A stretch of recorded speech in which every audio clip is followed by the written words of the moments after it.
Իհարկե պիտի հասներ նրան, որպեսզի տղաների նկատմամբ իրականացվեր բռնաճնշում։ Մենք եկեք սրանից չխուսափենք եւ շատ հստակ ասենք, որ Նարեկ Սամսոնյանը եւ Վազգեն Սաղաթելյանը այսօր Նիկոլի ռեժիմի, Նիկոլի բանդայի պատանդներն են, որովհետեւ հանդիսանում են Հայաստանի Հանրապետության քաղաքացիներ։ Իրենք ոչինչ չեն արել, ոչ մի քրեաիրավական արարք, ոչ մի կասկած քրեաիրավական արարք կատարելու անգամ գոյություն չունի։ Իրենք պատժվում են իրենց քաղաքացիական դիրքորոշումը հայտնելու համար, ընդ որում իրենց պատիժը նախատեսված է եղել իրականացնել Նիկոլի հեղինակազրկված իրավապահների, հեղինակազրկված ԱԱԾ-ի շրջանակներում, որ մասկեքով այդ իրենց մասկի շոուների Նիկոլի եւ Ալենի հանձնարարականների տրամաբանության մեջ ներխուժել են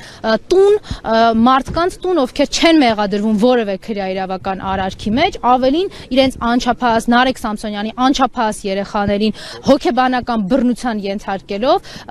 այնպես են արել, որպեսզի հələ դեռ հետո կերևա թե ինչ հոգեբանական խնդիրների առաջ են կանգնելու, բայց Նիկոլ Փաշինյանը հենց այդ տեսարաններն է պատվիրել, տեսարանները պատվիրել ոչ միայն նվաստացնելու, քաղաքական հետապնդումների ենթարկելու քաղաքացիներ Նարեկ Սամսոնյանին եւ Վազգեն Սաղաթելյանին, այլ նաեւ բռնաճնշումների եւ հոգեբանական բռնության ենթարկել իրենց ընտանիքներին, երեխաներին, կանանց, տարեցներին, այդ տանը բնակվող, այսինքն անել ամեն ինչ, որպեսզի Հայաստանի յուրաքանչյուր քաղաքացի, տեսնելով Նարեկ Սամսոնյանի եւ Վազգեն Սաղաթելյանի հետ տեղի ունեցող ապօրինությունները, ուղղակի վախենան, ասեն դե մենք ինչ գործ ունենք, այս մարդիկ էլ ինչ են արել, ուղղակի իրենց քաղաքացիական դիրքորոշումն են հայտնել, ոչ քաղաքական պրոցեսների են անգամ մասնակցում, ոչ ինչ որ փողոցային շարժումների են այս պայդրությամբ մասնակից եղել, ուղղակի քաղաքացիական դիրքորոշումը, կեցվածքը, Նիկոլի իշխանությունը հեռացնելուն ուղղված ցանկացած խոսք հանդիպում է այսպիսի հակազդեցության, ապօրինությունների ու այսպիսի բռնաճնշումների։ Ամեն դեպքում Փաշինյանը հենց նախորդին էլ պնդում էր, որ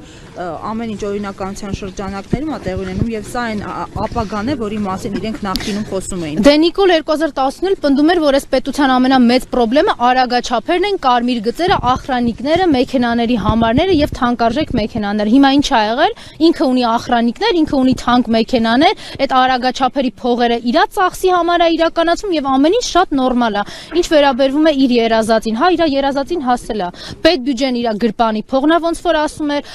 իրավապահ համակարգը Նիկոլի ստրուկներն են դարձել իր SMS-ները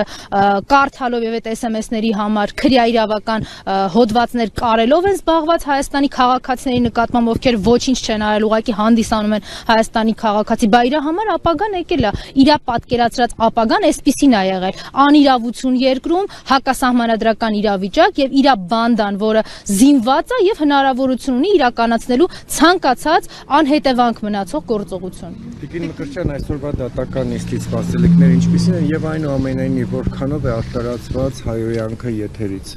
Ուրեմն, երբ որ մենք խոսում ենք հայոյանքի մասին, մենք դի հիշենք թե ով է այդ հայոյանքը բերել Հայաստանի Հանրապետության հասարակաքաղաքական դաշտ։ Նիկոլ ազգային ժողովում, որ հայհոյում է անդիմադիր падգամավորներին, կին падգամավորներին, մենք դա մոռացել ենք։ Մենք մոռացել ենք իրան ոնց է պահում այդ ազգային ժողովի նախագահի աթոռին վերընկած Ալենը։ Քաղաքացու վրա թքում է, գերիները իր համար մեռած են, կին падգամավորներին անպատվում եւ հայհոյում է, Հայաստանի քաղաքացիներին հայհոյում է, լրագրողներին հանձնարարում էր, որ ազգային ժողովից կին լրագրողներին բռնության ենթարկեն իր ախրանիկները եւ դուրս են շպրտում ազգային ժողովի շենքից, բայց ամեն ինչը մենք չենք հիշում։ Մի պարզ բան կա այստեղ, հայհոյանքից խոսելուց առաջ պետք է հասկանալ, որ Նիկոլենք դրել են հետեւյալ բանաձևը, իրենք հայհոյում են Հայաստանի քաղաքացիներին, իրենք ծեծում են Հայաստանի քաղաքացիներին, իրենք սպառնում են Հայաստանի քաղաքացիներին, իրենք սպանում են Հայաստանի քաղաքացիներին եւ ավելին, իրենք բացառել են Հայաստանի քաղաքացիների համար ինքնապաշտպանվելու սահմանադրական հնարավորություն։ Իրենք ասում են դուք չեք կարող ինքնապաշտպանվել, որտեղ ինքնապաշտպանությունը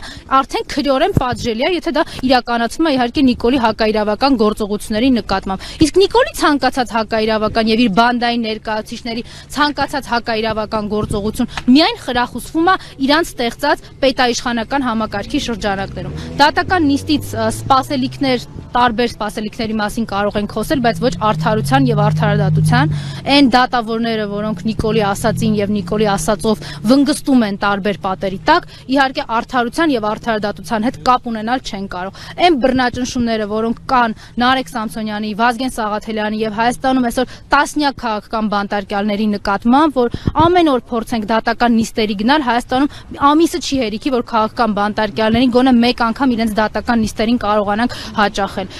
Այսպիսին է իրավիճակը եւ ակնհայտ է այդ բռնաճնշումները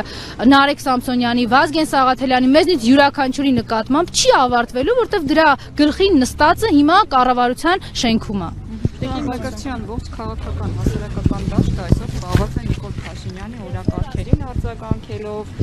ակամա գուցե նաև սպասարկելով։ Մենք այլ ընտրանք չունենք, կոնկրետ օրինակ խորհրդարանական ընդդիմությունը, չգիտեմ, կամ գուցե մասնավորապես ձեր, խմբակցությունը, այլ օրակարգեր առաջ քաշելու եւ առաջնային դարձնելու, որպեսզի Նիկոլ Փաշինյանի այսպես շոուները ասեմ, առաջնային չդառնա եւ մարդիկ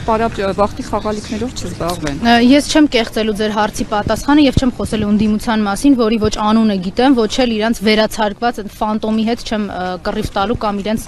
քննարկում իրականացնելու։ Ես կարող եմ խոսել իմ եւ Հանրապետական կուսակցության մասին։ 2018 թվականից Հանրապետական կուսակցությունը չի գնացել Նիկոլի օրակարգով, որտեվ երբ որ բոլոր ընդդիմադիր եւ քաղաքական ուժեր, քաղաքական միավորներ, քաղաքական դեմքեր իրենց տենց ուժեղ հռչակած մարդիկ ասում են մենք Նիկոլին ընդդիմություն չենք, մենք Նիկոլին օգնում ենք, որ այս պետությունում չգիտես ինչ անի 2018 թվականին Հանրապետական այդ ժամանակվանից էր կանգնում, ասում որ սա գունավոր հեղափոխություն է, հեղաշրջում եւ ուներ իր օրակարգը։ Դա շարունակվել է մինչեւ հիմա, իսկ ես պայդրությամբ ձեր հարցի պատասխանը կոնկրետացնելով Հանրապետական կուսակցությունը հանդիսանալով նաեւ խորհրդարանական ընդդիմություն զբաղված է մի բանով, այնպես անելով որ անվստահության գործընթացը հաջողի եւ մի օր շուտ Նարեկ Սամսոնյանը, Վազգեն Սաղաթելյանը, Դավիթ Համբարձումյանը, մեր սրբազանները, բարերարը, տասնյակ քաղաքացիներ ու Մաուն ազգանունը ամոթ է, բայց ես հիմա չեմ կարող ձեզ ասել, որտեվ իրենք տասնյակներով են մարդիկ, ովքեր կոմենտի, ստատուսի, իրենց քաղաքացիական դիրքորոշման համար հայտնվել են բանտերում ու մենք նույնիսկ իրենց չգիտենք էլ։ Մենք փորձում ենք այնպես անել, որ օր առաջ այդ մարդիկ ազատվեն, իսկ իրենց ազատումը, մեր երկրի ազատագրումը կապված ամենակ Նիկոլի վռնդելով։ Ինքը հրաժարական չի տալու։ Մենք փորձում ենք իմպիչմենտի գործընթացով իրեն ստիպել, որ ինքը գնա։